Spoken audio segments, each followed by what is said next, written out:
Kumpirmado, Eat Bulaga Dabarkads muling makakasama sa MMFF movie entry ni Bossing ngayong taon. Hanggang sa ngayon nga ay kinikilala pa rin si 7-time box office king Bossing Vic Soto bilang isa sa mga highest-grossing Filipino movie stars mula pa noong early 2000. Hindi naman nakakapagtaka yan dahil sa tuwing sasapit ang Kapaskuhan, isa sa mga pinakapinipilahan ng mga tao sa sinehan ay ang pelikula ni Bossing Vic Soto.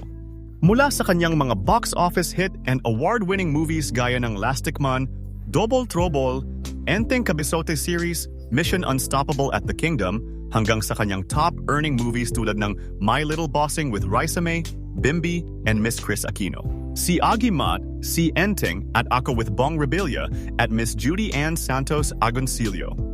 Jack and Popoy with Coco Martin and Maine Mendoza. At ang My Bebelab movie kasama si Miss Ai de las Alas at Al Dab Love Team na sila Alden Richards at Maine Mendoza. Nagpapatunay lang ang mga ito na karapat-dapat talagang mapasama si Bossing sa mga mukha ng Metro Manila Film Festival. Bukod nga sa nagiging istorya ng pelikulang Kalahok sa MMFF ni Bossing, inaabangan din lalo ng mga taga-subaybay ng Eat Bulaga ay kung sino-sino sa mga Dabarkads ang mapapasama sa mga gaganap.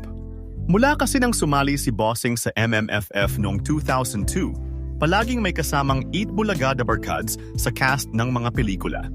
2019 pa nga nang huling may makasamang Eat Bulaga Dabarkads sa MMFF entry movie ni Bossing. Dahil matatandaan natin sa kanyang pagbabalik MMFF noong 2024 matapos ang 5 taon na pahinga, walang ni isang Dabarkads ang napabilang sa cast. Dahil na rin siguro sa pagiging seryoso ng pelikula kung saan malayong-malayo sa mga nakaraang pelikula ni Bossing na may comedy.